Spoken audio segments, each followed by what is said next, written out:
Hello, this is BVI Channel 1. I still remain Uche Mefor Deputy.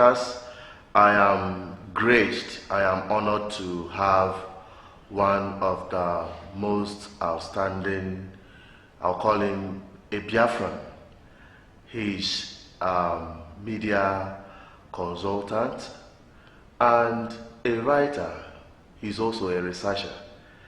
He's a name that resounds in the mind and in the hearts of many Biafran people today. And I am privileged to have him to discuss burning issues with respect to the Biafran people and the Nigerian question. I am talking about no other person than Mr. Chief Law Mefor. So it's a pleasure to have you here. You are a man of many qualities. You are a man well known.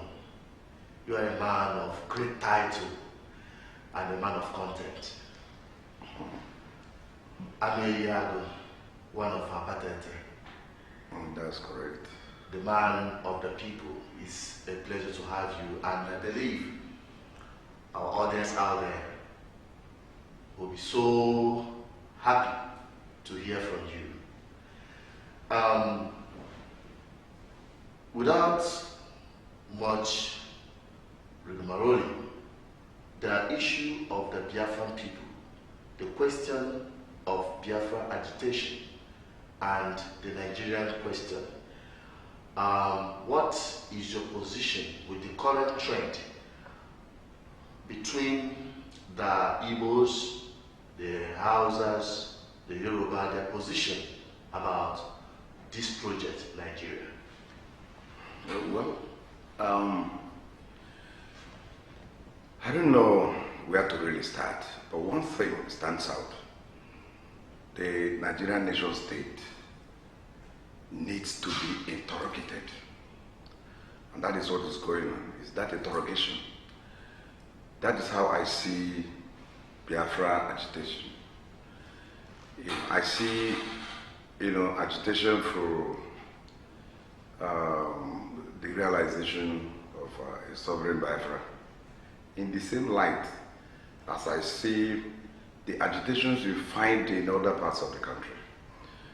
Niger Delta militancy, for example, the agitation anchored by Nadeko in those days, and later, taken over by OPC, who do our People's Congress.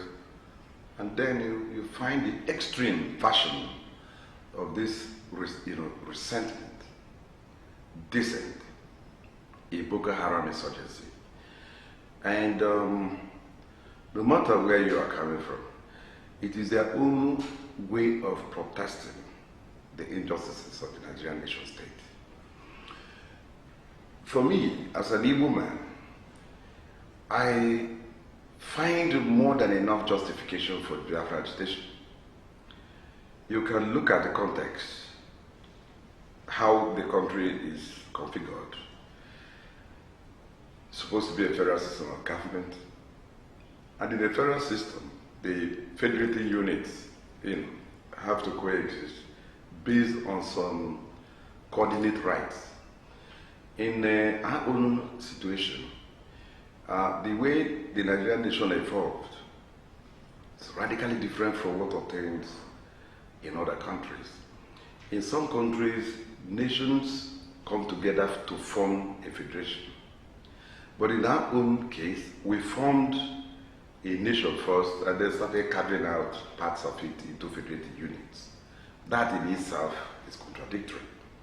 And then the motives behind the creation of states in the country, they have never been national, because they were parochial and selfish.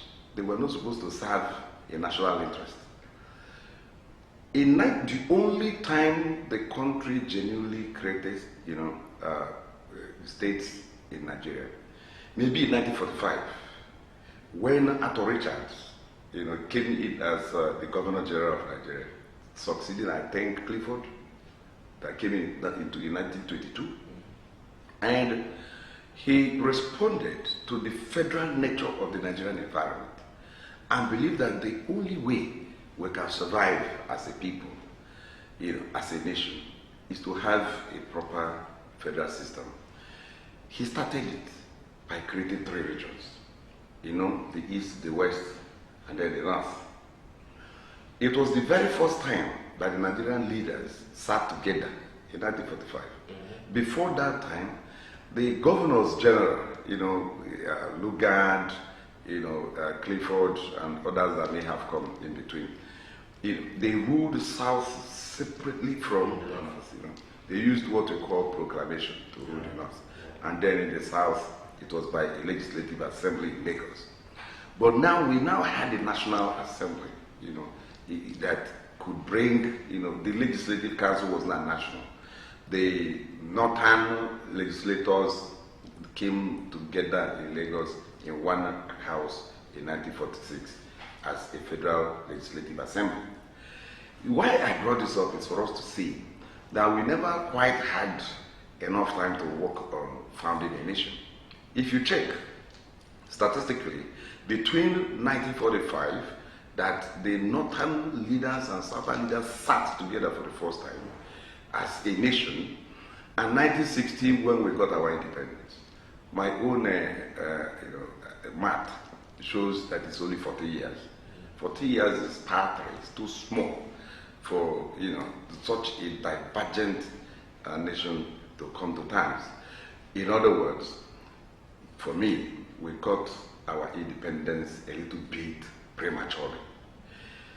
It's argumentative, but I tell you, if you check the Willis Commission that talked about the minority fears in Nigeria, it's one of the reasons why Nigeria needed to evolve fully into a federal system.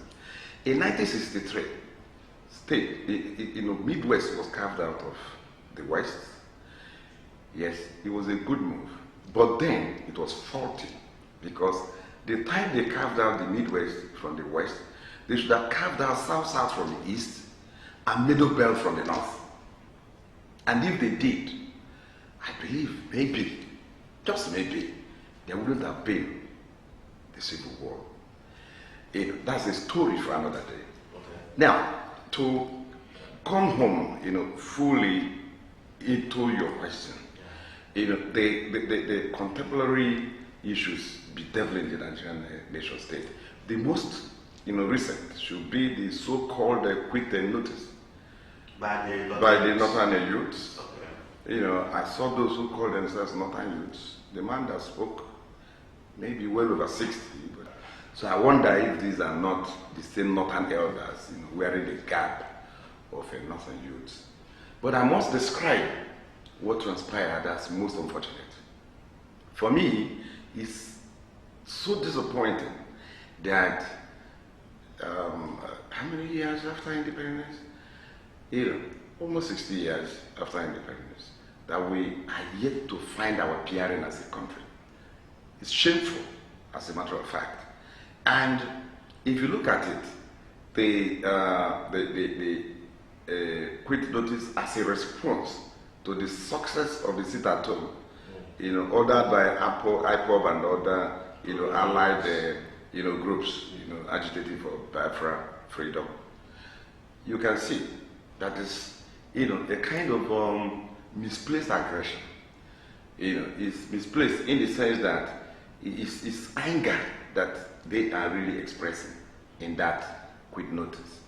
But if you want to know whether they are serious, well, some people have described the people that issued the notice as, a bunch of misguided, people of northern extraction.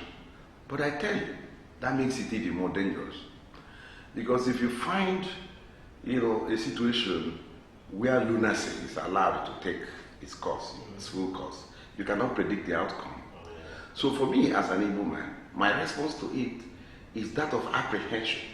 I'm not angry because, essentially they asked the Igbos to go. And then, in a sense, it's a fulfillment of the desire of IPOB, MOSOP, Mobin, the indigenous government of Biafra and others, in a sense, is a fulfillment of their dream. And the dream of millions of other Igbos who cannot, openly identify with this agitation.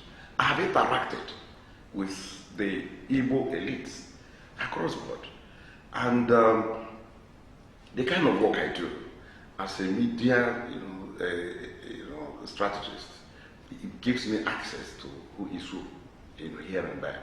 And I know that the Igbo elites across board support in principle the Biafra agitation. Why? Because it's genuine, it's germane.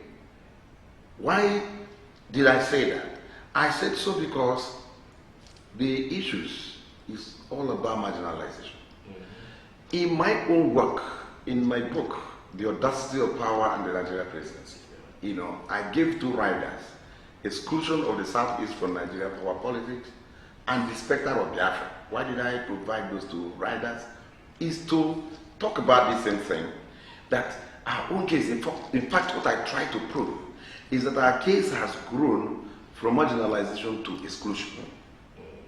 So even when people say that Igbos are marginalized, it's an understatement. It's a case of total exclusion. If you look at the current APC federal government, you can see examples across board. It's all over the place. The first 50 appointments by the federal government never involved an Igbo man. At least from the very first speech made by the president-elect at that time. That's what I'm saying when you talk about 97 and 5% voters and all that. So I wasn't quite surprised. But the problem is that, such exclusion or exclusionism is actually an affront on the 1999 Constitution.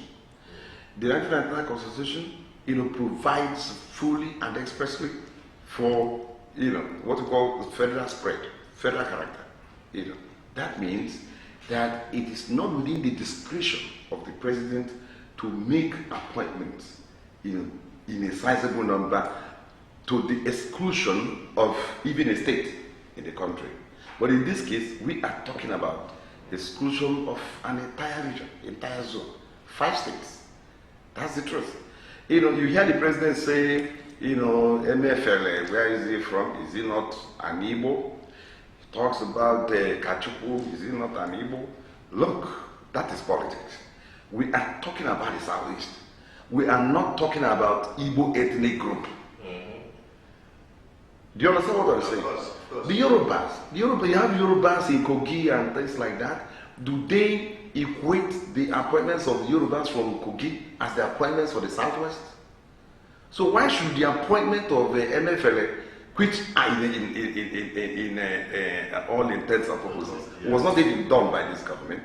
Yes, Kachuku they appointed, but Kachuku is of Igbo extraction and not from the Southeast.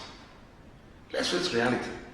And the Constitution is not talking about ethnic extractions. It's talking about states. It's talking about zones. Yeah. That's what the law says.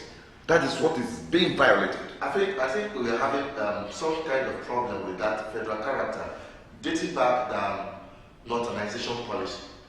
Many have argued that the federal character system is an instrument of marginalization. It's not. And they argued, some of the people argued that the northernization policy that made it a northerner first, as stated by Ahmad Bello, and the structure of Nigeria, giving the northern area, which have a larger number of space, more states, and more local government, and more representation. Then that federal character becomes an institution of marginalization. No, see, listen. I'll tell you two things in a nutshell.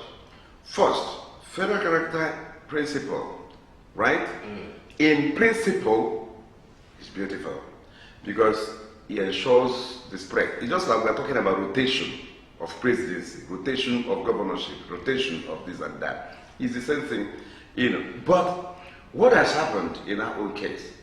Federal character, anywhere it is applied, anywhere in the world, does not sacrifice merit.